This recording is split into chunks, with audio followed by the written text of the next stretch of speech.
Connie White, and you're listening to Crushing It with Connie White.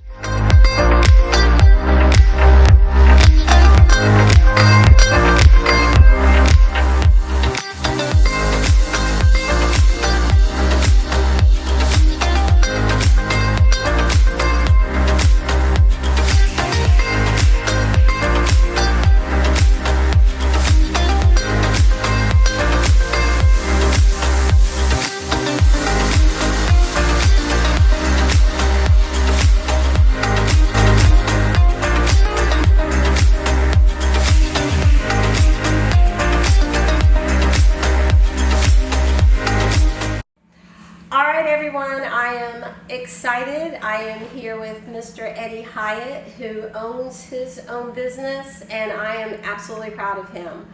I have known Eddie since he was 9. And I was 8? No, 9? 8. Yeah. Yeah, we started playing child ball at 9, so 8. And so we are here at his own business, at his shop. I'll call it the shop, but it is the Outlaw Barber Company. And I'm sure you can probably see in the background his cool logo. I'm so proud. This is Eddie, and I'm just going to let Eddie start talking about how he got into the business, how he thought about the interest, what he was going to do, and how he achieved at a very young age owning his own company. So, all right, Eddie, take it away. So I started cutting when I was 15. I was a sophomore in high school. Beginning of my sophomore year, and it all started because my dad was cheap and didn't want to pay to get his hair cut. So I was going every other week. I was going to cut my grandparents' grass so I could go get my hair cut before football games and whatnot. And so he just called me on the way home from work one day and was like, "Hey, you think you can cut my hair?" And I was like, I mean, I can try. I guess I understand the process of it. So I gave him a 2 on the side with an 8 on top, and he was like, "You mess it up, we'll just shave it." So I cut his, and it came out okay. And from then on, it was like cutting him, and then I started cutting my really close friends, and then guys I played ball with, and it just kind of grew. So I was cutting 5 or 6 guys pretty regularly in high school, and then when I got to college is when I really fell in love with it.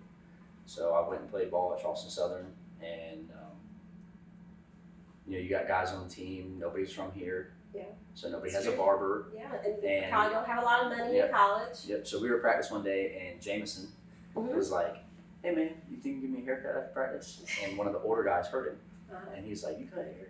I was like, "I mean, kinda, I guess. I have stuff." So I was still using Walmart clippers and started cutting guys in the locker room, and then did that my whole freshman year. And then my sophomore year, we had more new guys, and so it just got to more and more guys on the team. That's why I made my Instagram. It was my sophomore year of college. I got real clippers, and there you go. Kind of started posting what I was doing. It wasn't like trying to find clientele. It was just like, "Oh, this is cool, I'm gonna post it so people can see what I'm doing, when I'm out on the field." So, and it's like as the team got bigger, I started cutting more of those guys, and I started cutting people that were just going to school, and then, they tell their friends, so they were coming to my house, and I was cutting my mom's kitchen, and I get home from school, home from practice, I'd be cutting hair till 11 o'clock at night, and I just loved it. It was fun. That's awesome. I love it. It's what I wanted to do. If I wasn't there out on the field, it's like I wanted to be cutting hair. So that's where it all kind of stemmed from.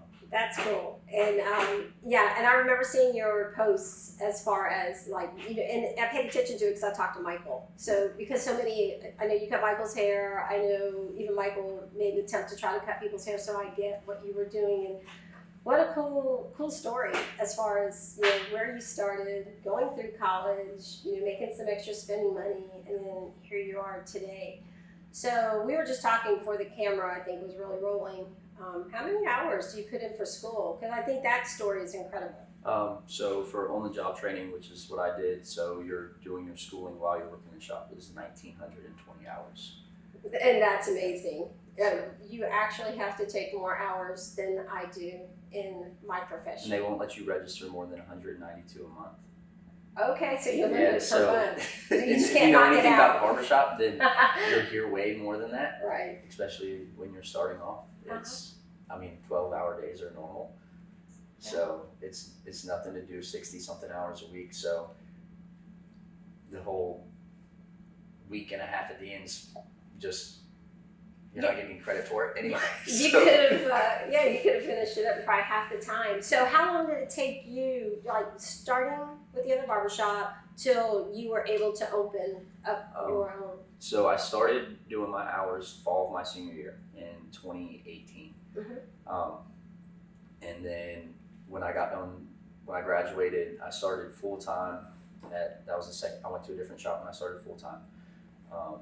That was July of 19, and then we opened in June of this year. So not quite 2 years. Yeah, I mean that was quick. Yeah. That's amazing. I'm so proud of you, and that's why I wanted to feature you, because I think what you've done is incredible. To know Eddie, number one, he did go to college, played sports. I just saw one of my clients walk by. I have to tell him about you so he can come in here and get his haircut. Yeah, you're close. Yeah, very close. So he went to school here. You were born here, weren't you? Mm-hmm. So born and raised. Actually, so crazy little thing about this spot. I lived right behind the Walmart, which is right behind us, until I was 6. And this was a big, huge open field. So I used to come up here and like play baseball and football and goof off and stuff when this was nothing. I remember they used to have that. Whatever the backdrop was for, like if you were playing baseball, that's pretty cool. So born here, raised here, high school here, travel baseball, phenomenal pitcher, college, and now your own shop. This is cool. I'm just so proud of you.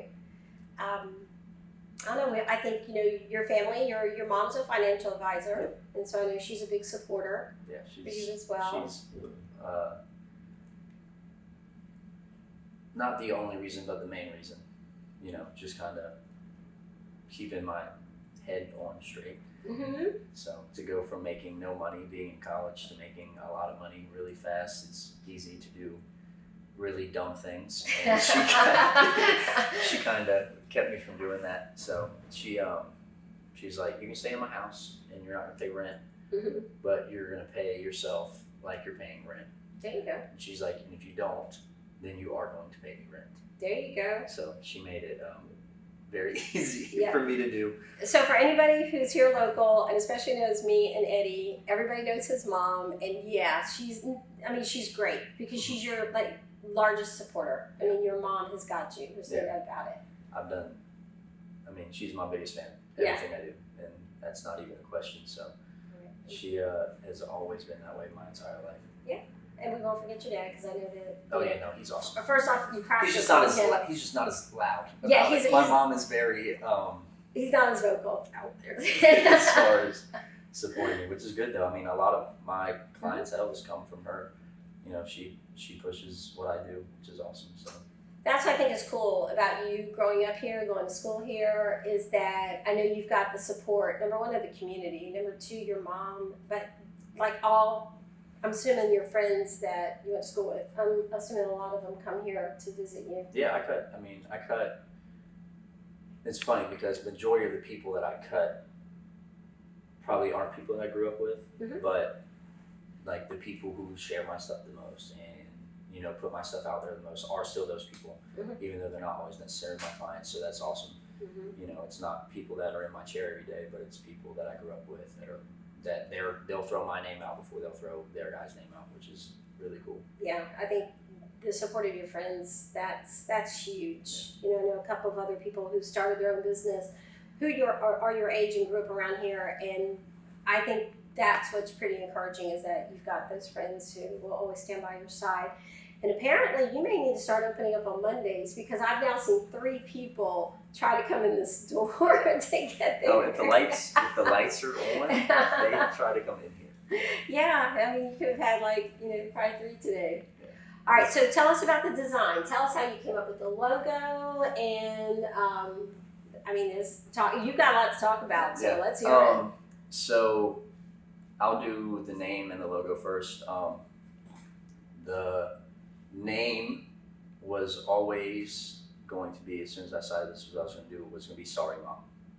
Sorry, Mom. Yes, because she used to yell at me for leaving my stuff out because I'd leave it on the kitchen counter. And I was like, I got to cut hair again later, so I'm not putting it up. So she bought me a case, and she's like, if I get you a case, will you put it away? And I'm like, yeah, whatever, I'll put it up. And so it just became this joke where she's like, you need to put your stuff up. And I'm like, yeah, sorry, Mom. And I just kind of leave it there because I knew I was going to cut hair again in an hour. And so I always told her that's what I was going to name it. And she hated it. She hated it. And now she wishes I did name it that. But we were talking about other names because she was like, oh, should name it something else? Because she's like, you're going to need this big, huge thing about why that's the name of it. And but at the time, I was talking about getting my dog. And so we had chows growing up. Our male chow, who we had the longest, his name was Shadow. And Shadow's dad's name was Outlaw. And he was a black chow. And I was like, I want a black chow for years. And she was like, Shadow's dad's name was Outlaw. So I was like, okay, cool, I'll name him Outlaw. And we were at Holy City, and we happened to be talking about the dog and at the shop about the same time, and the name of the shop came up, and she was like, you should name the shop Outlaw. And it just stuck. So we sat right there in the parking lot and looked up like images and kind of put together a rough draft. And that's how we came up with that idea. And then my buddy, he works over at Broken Lantern in West Ashley. His name's Chris. He's a tattoo artist. So I sent it, kind of the rough draft to him, and then he drew the rest. So that's how the name and the logo and all came. That's awesome. And just the design too. Like, I love what you've done to the mirrors. I love that you put it on the brick wall. This is really nice. Yeah, I wanted to do super nice. Like my goal, like I like old barber stuff. I like, if anybody knows, I'm super old at heart. My mom said I was 3 going on 80 the whole time I was growing up. And I just like vintage stuff. So the chairs was like my biggest thing about the whole shop. I was like, I could have no walls and no nothing and white walls, and I don't care as long as I have these chairs. So the chairs, there's a guy in York, South Carolina, that all he does is refurbish old barber stuff. So I got in contact with him, went up there, I knew the models, they're all 1940s, 50s Kokins. So I went up there and picked out the chairs I wanted, and we picked out the upholstery and everything and how we were going to do them. So basically the whole idea of this place was built off the chairs. Well, I think that's what's cool about this. When you walk in, you absolutely know that it's not just, a barbershop. This is an experience. So you're offering anybody who comes in here, your clients, an experience, because there's something behind that counter I think that's pretty impressive too. Oh, the bourbon? Yeah. I'm a bourbon fanatic. Right. So that's important to me. That's one of my favorite parts too. Yeah. So, well, tell everybody about the experience. So, if someone comes in here and they ask for Eddie Hiott and they want the full experience of what's going to happen, Tell me. So, it starts off as kind of your normal haircut, but we do either a bourbon or a beer with every haircut. So, come in and sit down, either while you're waiting, get you a drink, or as soon as you get in the chair, get a drink if your barber's ready. But the big thing is it's supposed to be relaxing and not rushed. Right. And I think that's something that got really lost in barbering for a long time. Is it became this in and out thing, and that's not how we do stuff at all. Like I tell my guys all the time is like don't rush anything. Yeah. It should never be rushed, and I get on them about them taking forever. But I would honestly rather them do that than it be the other way around. It's like I want people to come here and hang out, and I want them to want to be here. I want clients to come in early and grab a beer and sit down and talk, and it to be for me what barbering's supposed to be, which is so much more than a haircut. Yeah. Now I remember it like as a little girl going with my dad. And you're right, it's like everybody would be lined up and it was like next. So, you know, you just And it's really cool. So like everybody kind of has gotten like on a schedule. Yeah. So like the same clients see each other all the time. So they have conversations and we have conversations amongst each other, and it's not just, oh, this random guy's getting his haircut by his barber and he's getting his haircut by his barber. It's like we're starting to form a community, which is really, really cool. Yeah, I think it's just all about the experience and what you provide to people, because I think it's pretty neat that now men have a place to come.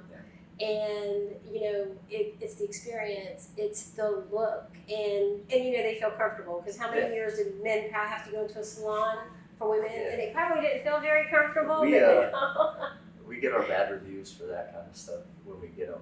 It's like we're rough around the edges, and you get bad reviews sometimes, no. But it's because we're rough around the edges. It's like we are who we are, and exactly. And I tell my guys all the time, it's like I don't want you to change who you are because of who's in there getting their haircut, because they're not here all the time. We are. That's right. Like, this is our barbershop. Yeah. So, whereas like we do, like, it's professional, but we are who we are. Yeah. And if we say all the time, if you don't like it, then don't come here. Yeah.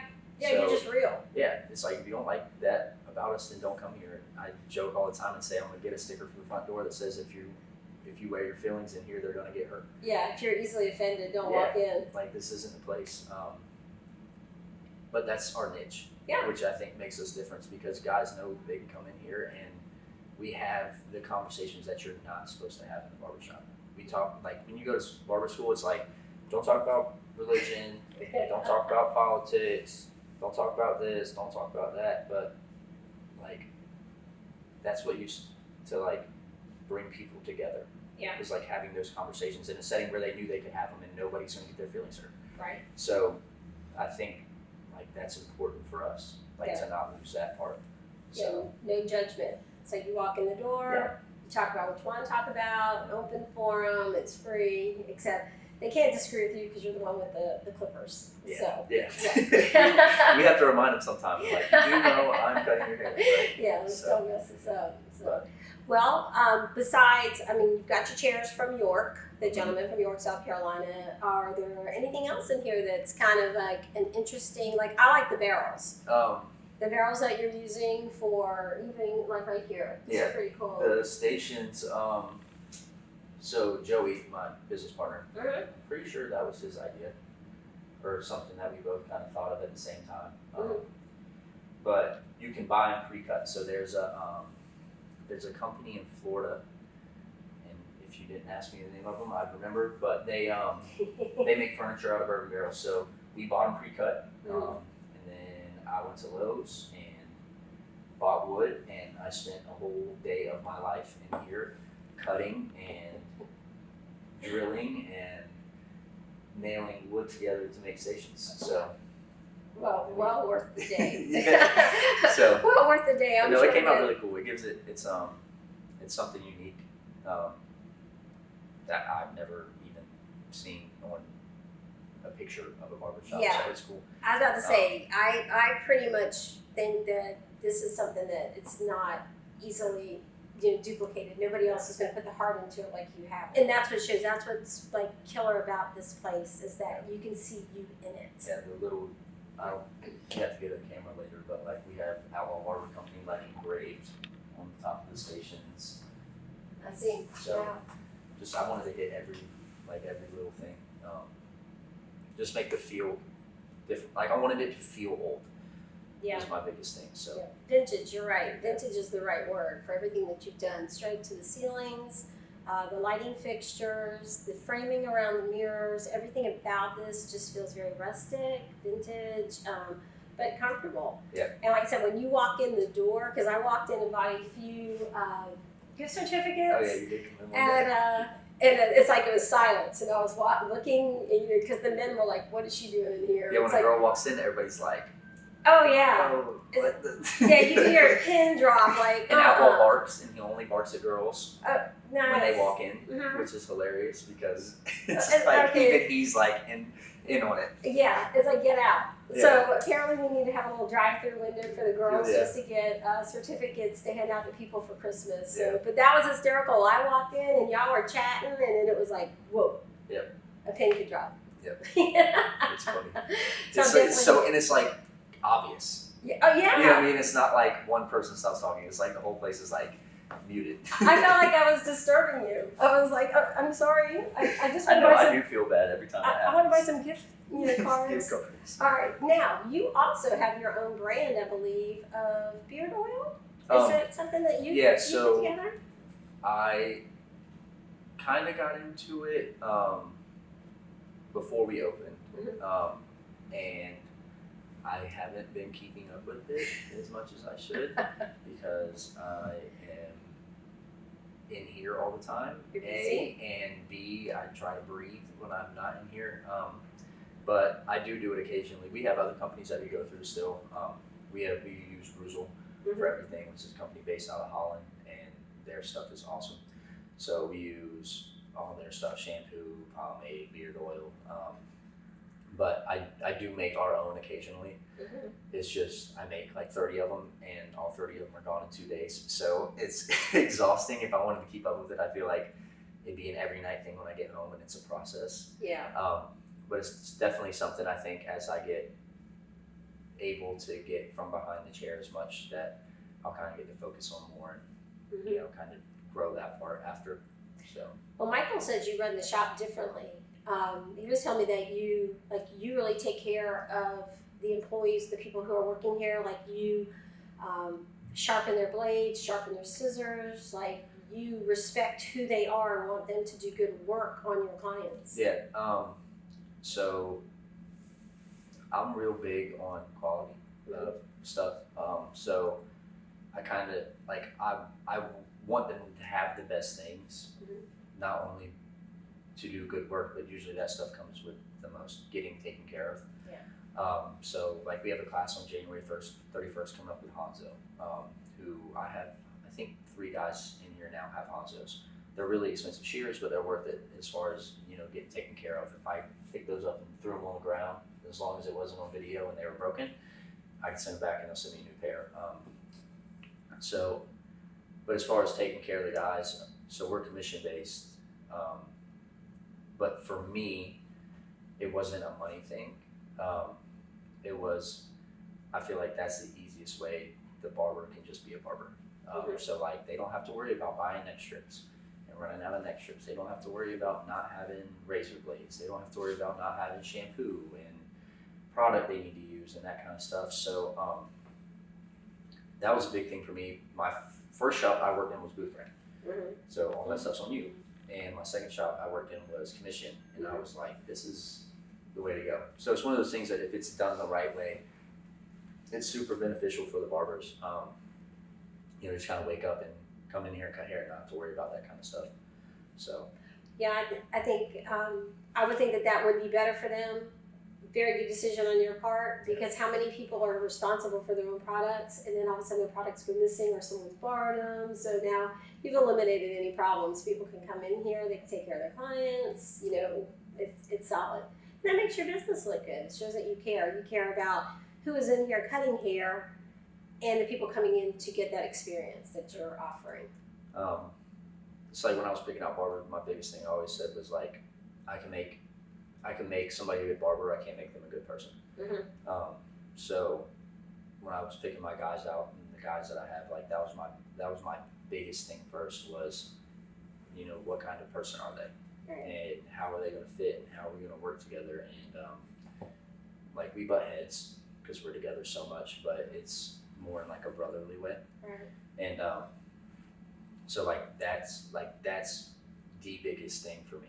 It's like I want when people come in here, like they can see that, and they can see that we care about each other. And I know every dude in here would, at the drop of a hat, would do whatever they had to do for the guy beside them. So yeah, I got your back. Yeah, like it's super important, and I think that's another part of what makes us unique is you can tell just how unified we are. Like we feed off each other, and that's important in the shop. That's Because cool. some days you come in and you're not feeling it, and you don't want to talk to your client for 30 minutes. So, you know, you got other guys that kind of read the room and draw a conversation where you can get out talking. Right. Like And, if someone comes in, you need to decompress. Somebody else is kind of picking up the slack until you kind of get it back in the game. Yep. So, and that's the cool part. And like that's why I still like barber shops. A lot of barbers have kind of gone to like studios where they have their own studio. It's just them, and I feel like you lose a lot of that. It's when you're not having a good day, there's nobody else to pick it up for you. Yeah, it's You all know, on you. so that's like that was one thing I would never do. It's like I need a shop. You know me, I'm a people person. Yes, you're a people person. To feed off folks, so. That's how I am. That's why I always have to go into the office. And, you know, I don't know, if I was isolated, I don't like being isolated. Yeah, I want to be out. Yep, I can't stand being. My girlfriend all the time, she's like, "Where are you going?" And I'm like, "I don't know, but not in this house. Yeah. Like I gotta go do something." So, Isolation, don't like it. Yeah, Yeah, I'm with you on that. I'm glad I haven't got COVID yet. Thank the Lord, because I think I would lose my mind. Yeah, if I had to, I haven't either. If I had to get quarantined, Yeah. it was either I'd go crazy or I'd eat a ton of food, Yep. and that wouldn't be good either. So, Well, anything else that, you can think about? I think this is pretty cool for you to let people know how to get into this field, how to get this career. Maybe not everybody can be a business owner, but, I think if you could talk to people and just let them know the steps, if someone wanted to do this, I think if people watch you, that they're going to be inspired by you. That's what's cool. So you can do. So there's barber colleges around here. You have Howard's, top of the line. And I think there's another one. Or you can always go to like your big ones, your Kenneth Schuler's, your what's that one? Big huge one. Sure, Paul Mitchell. Paul Mitchell. Yep. And so you can go through them, so in South Carolina, we're one of the few states that still does OJT, which is what I did. So it's really good for people who already know how to cut hair. And we're kind of in the situation that I was in, who knew the basics. So you work under another person, but you're still in a shop, so you're still making money. It's not like you're going to school and working another job. But as far as people that just want to get into it and don't really know the steps of cutting hair, school's the way to go. Top of the line's awesome. I had one of my guys went to top of the line, another one did OJT, and 3 of the guys went to Howard's. And they're more like they're more based on passing the test than like the actual haircut itself. Like they kind of teach you the basics, then all of their focus is on passing your test, which is important. But there's ways to do it, and it's not the most difficult thing in the world. It's not the funnest thing in the world, but it's doable. And I think it, like especially athletes. Like every time I talk to like a young athlete, it's like, what do you want to do?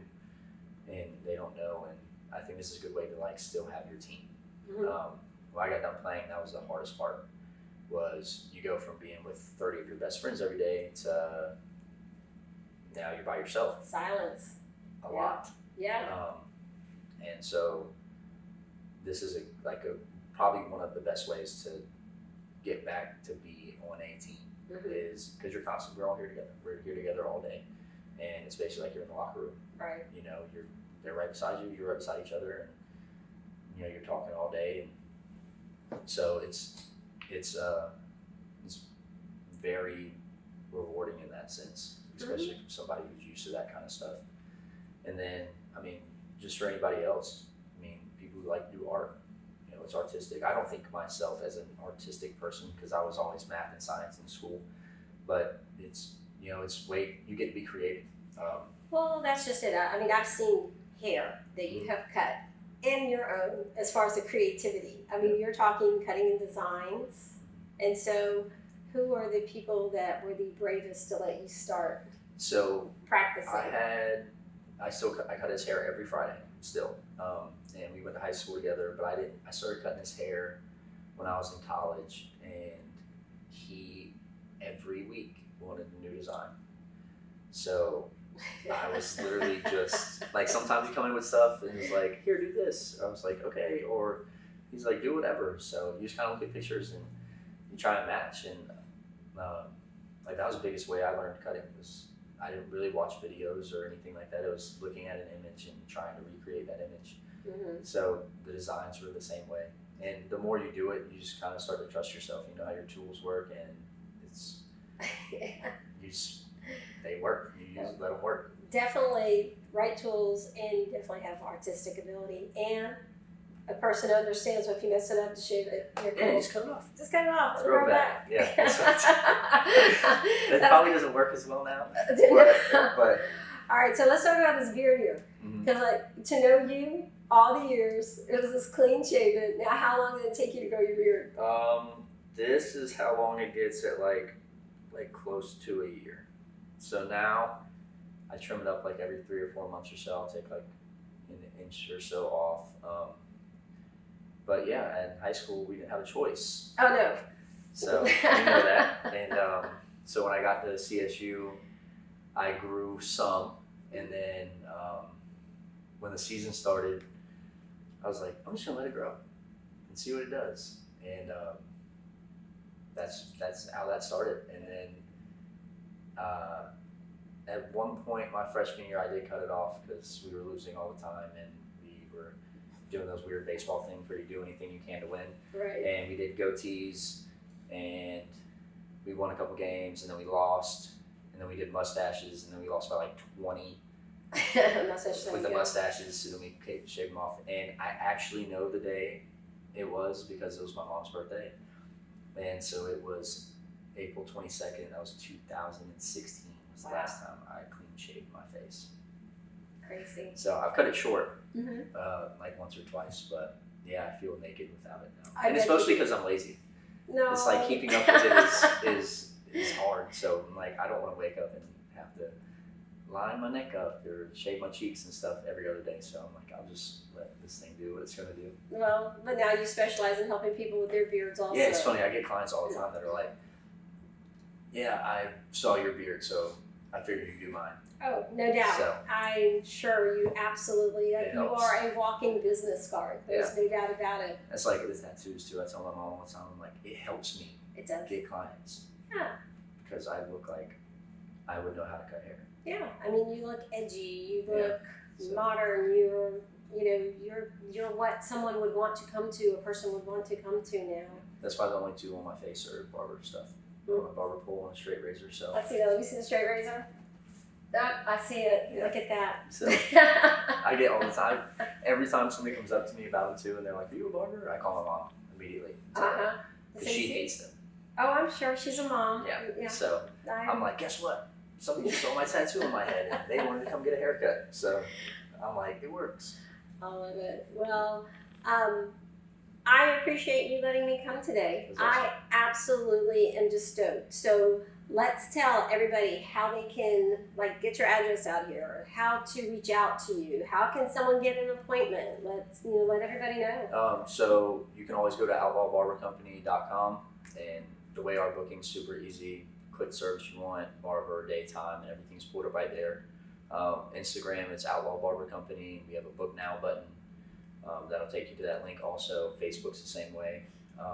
And then we are located, it's 119 Plantation North Boulevard, which is over by the new Charleston Sports Pub and Navy Federal in Goose Creek. So, everybody, you need to come in here. You need to get the experience. And I appreciate you. Thank you so much for being here. This is my first podcast. I could not have picked a better person in the community, and I'm so proud of you. So thank you. thank you. Thank you. All right. Thank you for listening to Crushing It with Connie White. You can watch more episodes on YouTube and find more content on Instagram at Connie White Real Estate Expert.